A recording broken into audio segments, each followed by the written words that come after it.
Before you even open your eyes, the smell hits you.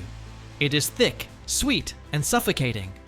It is the scent of wet earth, chloride of lime, unwashed bodies, and rotting flesh. You are not a soldier on a parade ground. You are a rat in a maze of mud. History books talk about battles and strategies. They don't tell you about the waiting. They don't tell you that your biggest enemy isn't the German army across the field. It's the water rising around your ankles. It's the cold that gnaws at your bones until you forget what warmth feels like. You have 24 hours to survive the most efficient killing machine humanity has ever built. But the real question isn't whether you can dodge a bullet. It's whether your mind can survive the noise. Can you hold on to your sanity while the world burns down around you? This is hour zero, the wake-up. You jolt awake, not because of an alarm, but because the earth itself shakes. Dirt trickles down your neck. You are huddled in a dugout carved into the side of a trench wall, wrapped in a damp wool blanket that smells of mold. It is pitch black, but you can feel the dampness in the air, a heavy moisture that clings to your skin. You try to stand, but your legs are stiff, heavy. Your boots are wet. They are always wet. You fumble for your rifle, the Lee Enfield. The wood is cold and slick. You check the action. It's the only thing in this world you can trust. You crawl out of the dugout and into the trench proper. The sky is a bruised purple, just before dawn. It's cold, a biting, damp cold that ignores your uniform and sinks straight into your marrow. The mud sucks at your boots with every step, a squelching wet sound that never stops. Squelch, squelch. It's like walking through glue. You look down.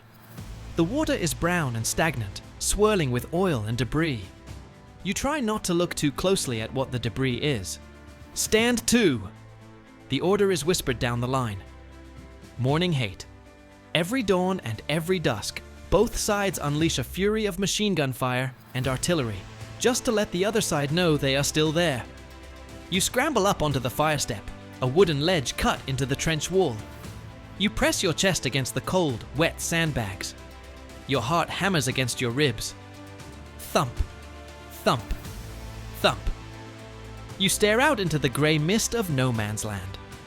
It's a moonscape of craters, shattered tree stumps, and tangled barbed wire that looks like rusted thorns. Crack. A bullet snaps past your head, burying itself in the sandbag inches from your face. The sound is like a whip crack, sharp and angry. You duck reflexively as adrenaline floods your system. Then the machine guns open up. Rat-a-tat-tat. Rat-a-tat-tat. It sounds like canvas being torn apart. The noise is deafening, mechanical, relentless. It vibrates in your teeth. You grip your rifle until your knuckles turn white. You aren't fighting. You are waiting to see if a shell has your name on it.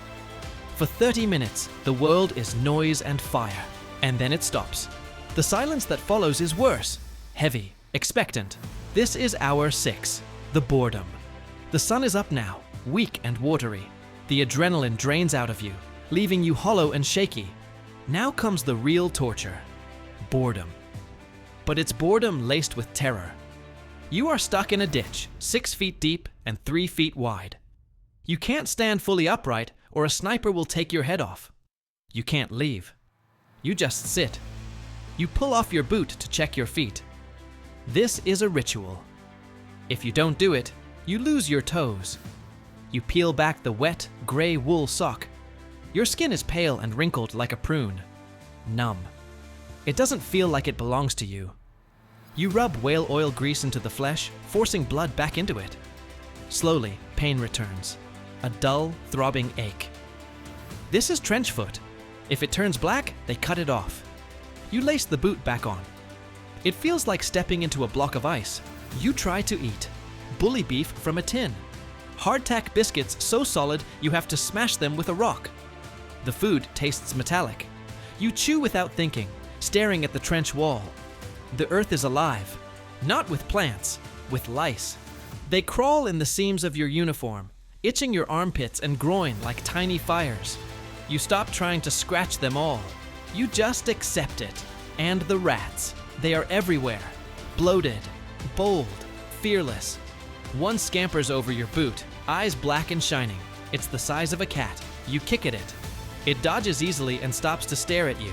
It knows. Here, it is higher on the food chain than you are. This is hour 12. The patrol. Darkness falls. Night is your cover, but it is also your enemy. The sergeant taps your shoulder. You've been chosen for a wiring party. You have to go over the top, into no man's land, to repair the barbed wire. Your stomach drops. This is where men disappear. You climb the ladder, breath hitching in your throat. You belly crawl into the mud.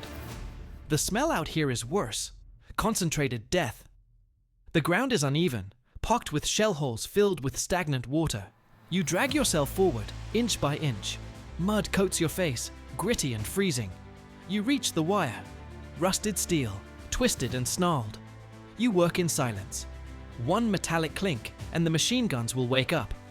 Then a flare explodes overhead. A very light, magnesium white. The world freezes. You freeze with it. If you move, the shadows move. You press your cheek into something hard. You open one eye. A helmet. Rusted. And beneath it, bone. You are lying on a grave that was never dug. The flare dies. Darkness returns. You finish the wire with shaking hands and crawl back into the trench, breath ragged. You are alive. For now. This is hour 18. The barrage. It begins with a low rumble, like a storm trapped underground. Then the whistling. Whee! Crump. A shell lands down the line. The ground jumps. Dirt rains onto your helmet. Then another. And another. This isn't harassment fire. This is a barrage. You curl at the bottom of the trench. There is nowhere to go. The sound becomes physical. It slams into your chest. Boom! Crack! Boom! You open your mouth to keep your eardrums from bursting. Dust fills the air. Smoke burns your throat. Cordite coats your tongue, bitter and sharp. You look at the man beside you. His mouth is open in a scream you cannot hear. His eyes are wide with something animal. The walls shake. Dirt collapses inward. Your thoughts break apart. There is no strategy, no bravery, only endurance. Make it stop. Make it stop. Make it stop. You cry without realizing it. You are no longer a soldier. You are prey trapped in a thunderstorm of steel. This is hour 24. The whistle. The shelling stops. The silence rings. You check yourself. Arms, legs, head. Still there. That's when you remember. Very few men who climb the ladder at dawn ever climb back down. Fix bayonets! You fumble the blade onto your rifle. Your fingers barely work. The steel locks into place with a click. You stare at it. A sharpened strip of metal meant for a human body. You line up at the ladder. The man ahead of you is shaking. You look at the slice of gray sky above the trench. You think of home, of warmth, of silence. The officer raises the whistle. You see the condensation on the metal. You see his chest expand. This is it. The whistle screams. Over the top. Go. Go. Go. You climb. Your boots slip. You haul yourself over the parapet. The wind hits your face. You are exposed. Naked. The enemy trench is a scar across the field. Then the air fills with the sound of angry hornets. You take your first step into the mud. You scream and run as men around you fall like puppets with their strings cut. And as you charge forward, staring down the barrel of a machine gun 500 yards away, a final thought grips your mind. The 24 hours wasn't the test. This was just the warm-up. The real challenge has just begun. Could you pull the trigger? Or would you freeze?